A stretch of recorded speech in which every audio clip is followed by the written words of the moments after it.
Hello and welcome to the Football Show. Paul Robinson is with us. There's only one place to start. Obviously, Paul, 9 games lost so far to COVID. Yeah, I think it's only going to get worse as well. I think there's a lot of uncertainty and a lot of unrest about what's going on at the moment. And I think we're heading into a time where we are going to see empty stadiums and a lot of games postponed. The rules that are coming in, the legislations that are coming in. I can understand what a lot of the managers are saying about there has to be a clear line of how many players in a squad. These managers pick 23, 25-man squads, whatever it is at the beginning of the season, and they deem every one of those players worthy of playing in the Premier League. So there has to be a where you say, look, you can field 11 players and you can have 5 on the bench, and that's the minimum cut-off, regardless of what quality those players are deemed at or what level they're deemed at in your squad. You've named a squad that are good enough, and I think there should be a rule where it says, look, a 16-man squad, if you can name 16 fit players, the game goes ahead, because then you're coming into a grey area of some teams are asking for games to be cancelled, some aren't, some want to play, some don't, because of the certain type of players that they've got missing. But it's the fans that I feel sorry for in all of this, because we're getting postponements so late on. I know it's difficult and I know it's the time that we're all living in, but games are getting called off an hour before the game, 12 hours before the game. The Premier League is the biggest world global commodity there is. Fans are not just travelling from 10 minutes down the road to watch a game. Fans are travelling from different countries, from European countries. People have had trips booked for weeks, for months. We've got to take the fans into consideration when we're talking about cancelling games. We've lost Manchester United versus Brighton, Southampton, Brentford, Watford, Palace, West Ham, Norwich, Everton, Leicester. It's 9 games in total now, so just 5 games on this weekend. I mean, Manchester United, Paul, only reports 7 fit players. That's incredible. Out of the squad that they have, I think, there's got to become a point where there's got to be a break. I mean, you talk about fixture pile-ups, and I looked at the league this morning. There's already teams that have got 2-3 games in hand on other teams. And when you're looking at relegation battles, you're looking at the fight for Champions League places. It's almost becoming, unfair, if you like. It's not going to be a level playing field if more teams are getting postponements than others. We've got the Champions League that kicks in February. I think there was a planned break at the end of January. So there's got to be some rejigging of fixtures to make this fair for everybody. So I think Spurs have had 2 or 3 off, haven't they? Manchester United are going to have had a couple off. So you're looking at the games played in the league table. There's already becoming big differences. So do you think, and I know discussions are going on, it is time for, to use a better phrase, a fire break? The Premier League uses a fire break. Obviously, the festive period's coming up. There will be pressure from the TV companies, let's be honest. Is it time for a fire break, or do we just try and keep the show on the road? I think we try and keep the show on the road. I think, you do a fire break this week, Christmas time the week after, everybody gets together with their families. What's to say that 2 or 3 players aren't going to get it the week after?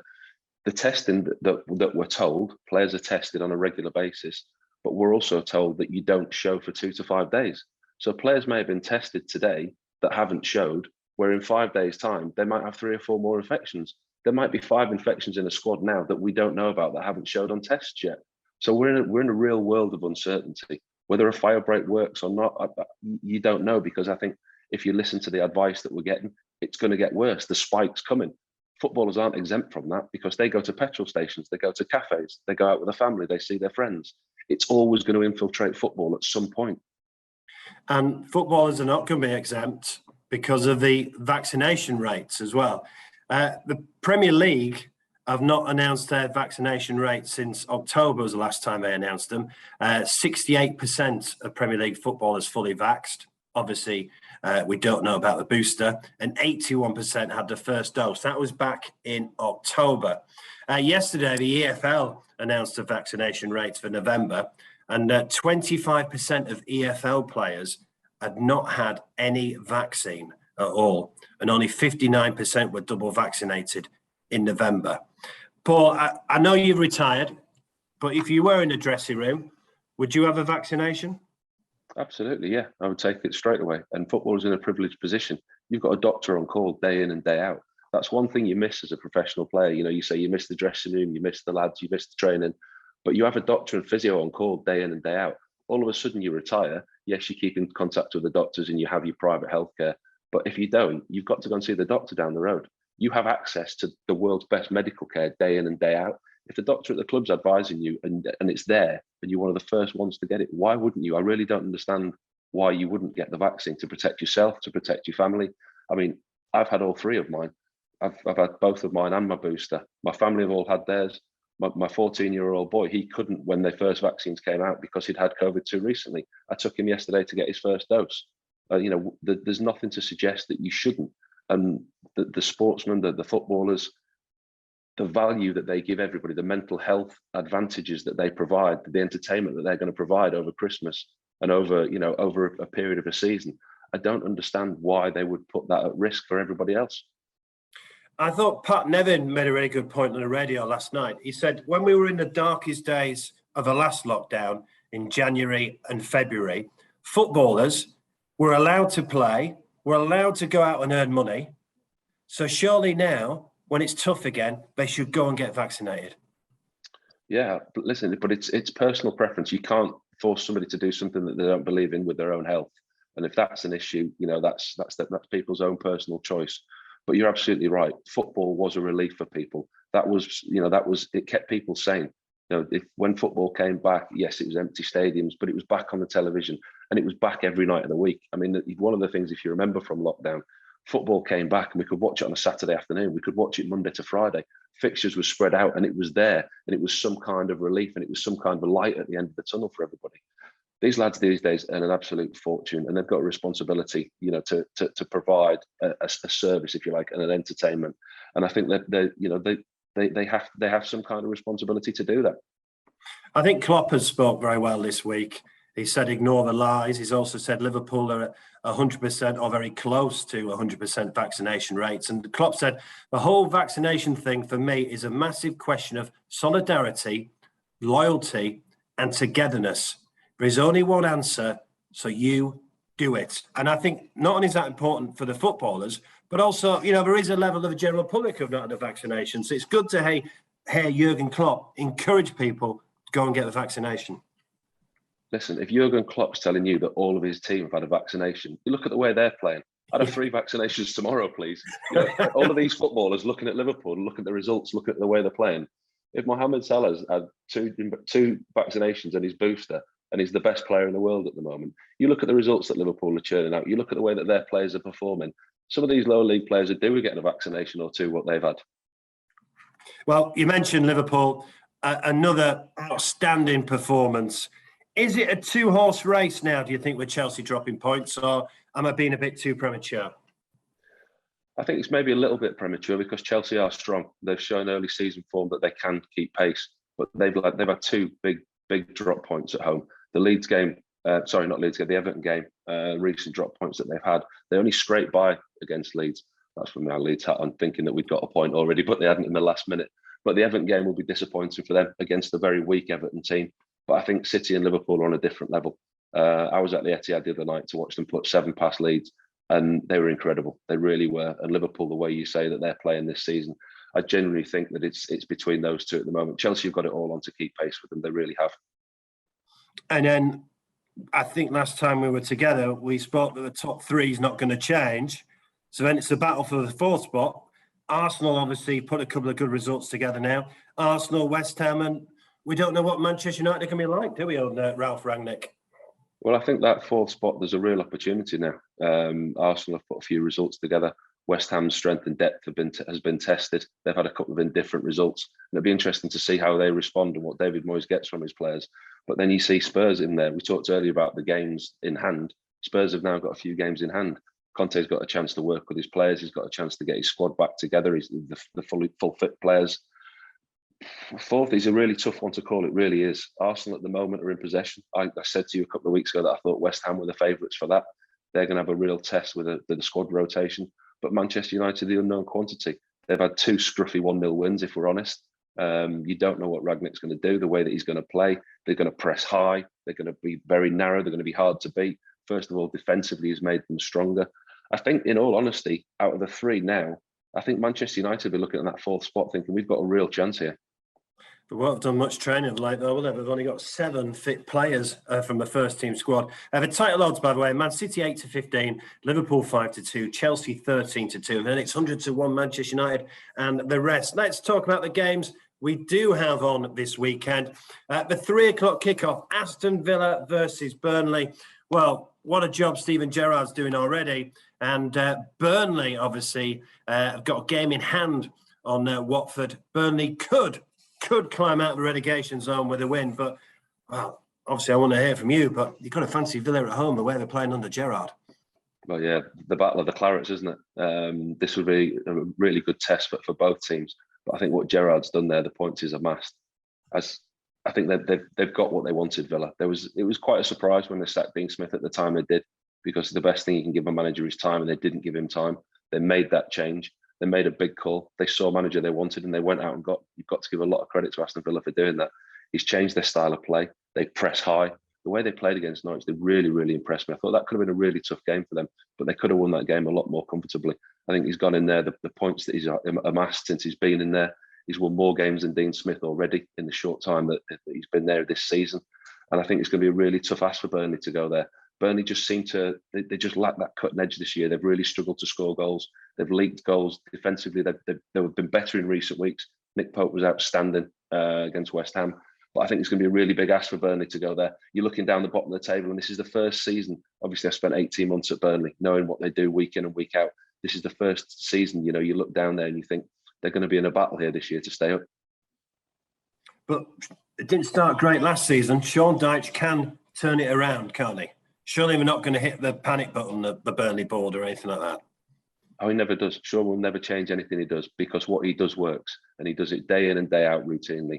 You know your weekly plan, you know your schedule, you know your training schedule, and he will be the same person whether they win, lose or draw, which is one of the managerial qualities that he's got. He's a fantastic man manager, and he's got such support there from the chairman, from the board, and they'll believe in what he can do. I mean, you look at the teams down there, Southampton, Leeds, Watford, Burnley. I think Newcastle and Norwich have gone, in all honesty. You look at where they are and their performances, and I think it's one of Southampton, Leeds, Watford and Burnley. And you'd think enough out of those four to stay up.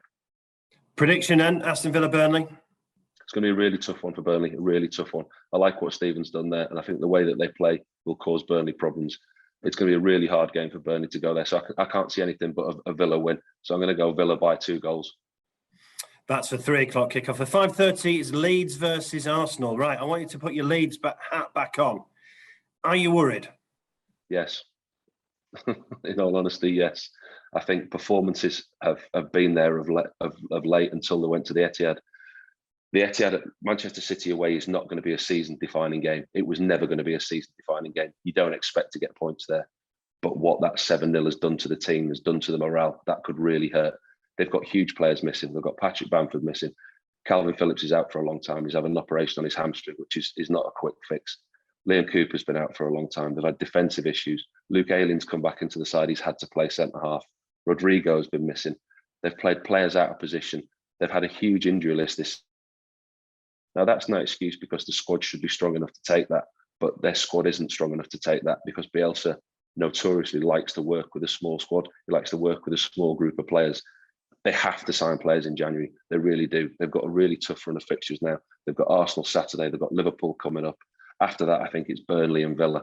So you look at those 2 games, they've got to get something at home against Arsenal, and then you target the Burnley and Villa games that he's got to pick up some points. But this is the first time that Marcelo Bielsa has ever been questioned. I mean, what he's done for that club is incredible, where he's taken them.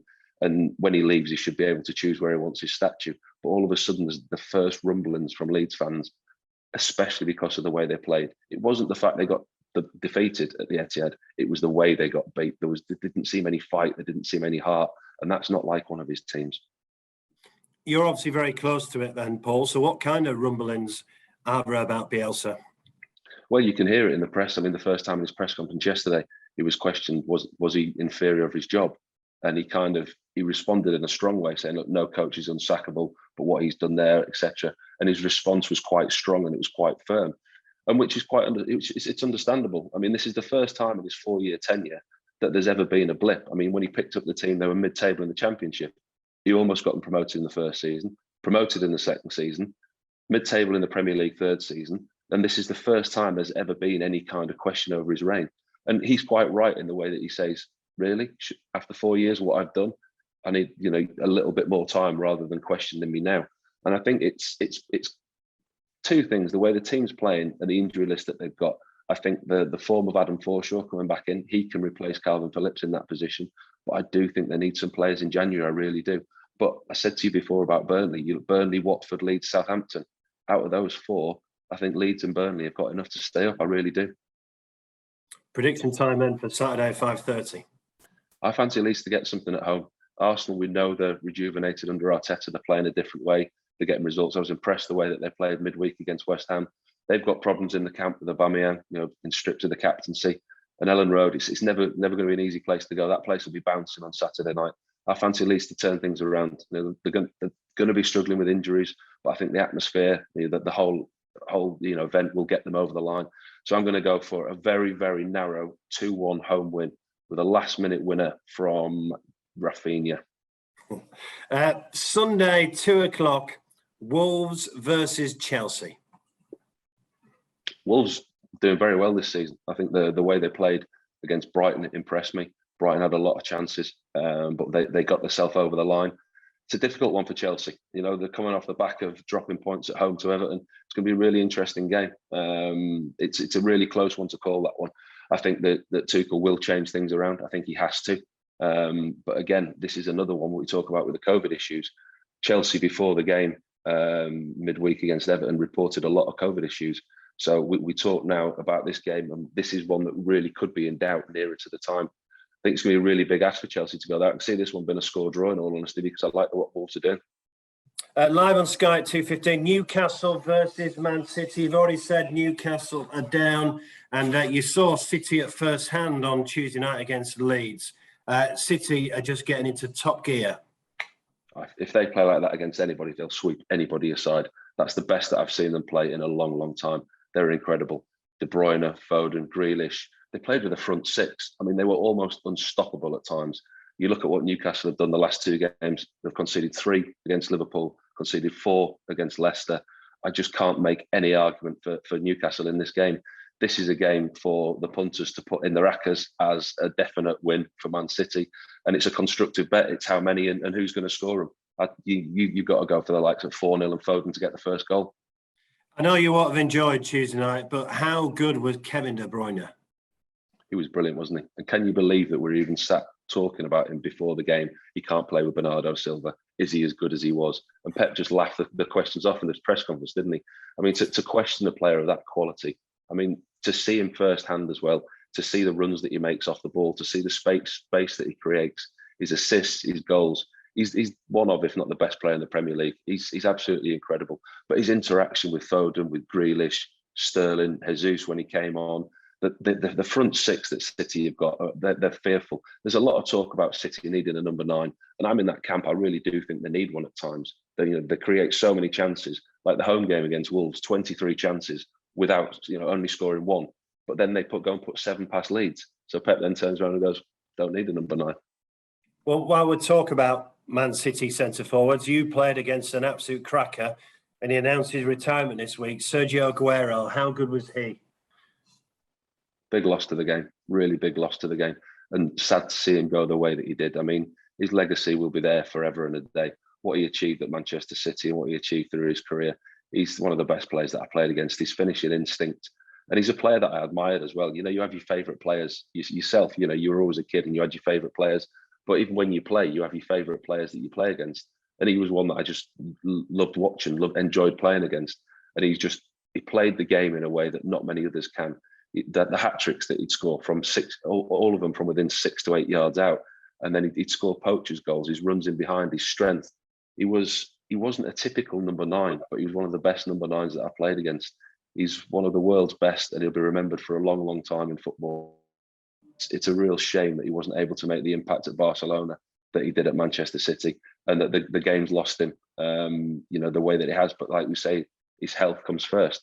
What he's given to the game is incredible. He now has to put himself and his family first and look forward to the second part of his life. Football's the first part of his life. Football's now the second part of his life. Does he choose to put something back into the game? It'd be a real shame if he didn't.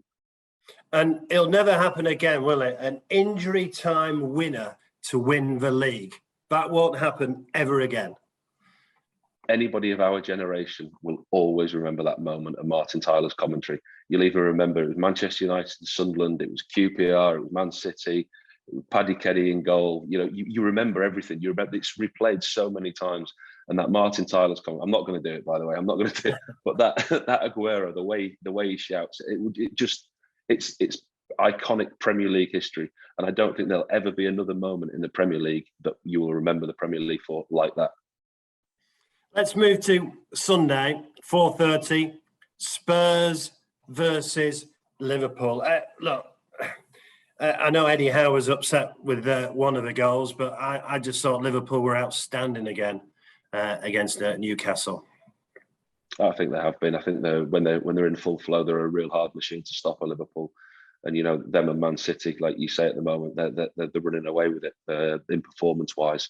I think they're a really big ask for anybody to play against at the moment. Their front three, and the way that Jota comes into that as well has been incredible. There was always talk in the last 18 months, how can they break that front three? How can you sign a player to come into that? And Jota's done that. Listen, they had their illnesses with COVID again the other night. They've lost players, but the squad, the strength that they've got, the players that they bring in, I think Thiago's been outstanding this season. We're finally seeing the player that they signed. And it's going to be a big ask for Spurs, because Spurs have, we know that they've closed the training ground. We know they've had games cancelled. New managers come in. I just don't think they've got the strength and depth. They haven't got the quality in the squad to compete at the moment. But I think they eventually will have.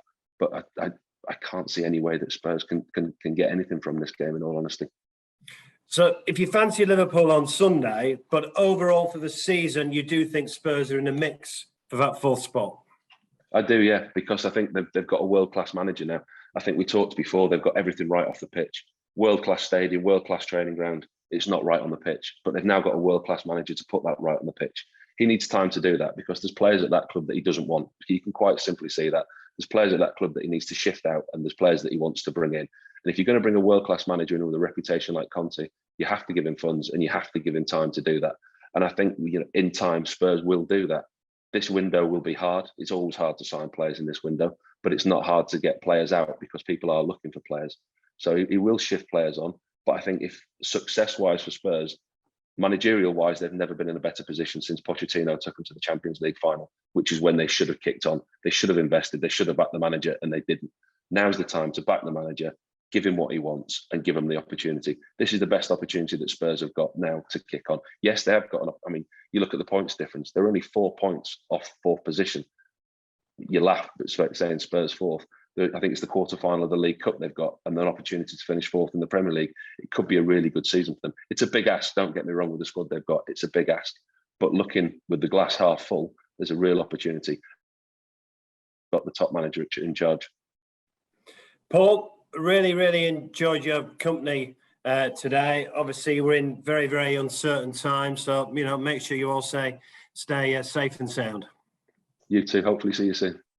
Yeah, hopefully see you very, very soon. So thanks so much to Paul Robinson. Just a reminder, all games in the Premier League are double delight and hat-trick Evan in your first goal scorer bets. And if you're having a bet this weekend, please gamble responsibly and stay safe.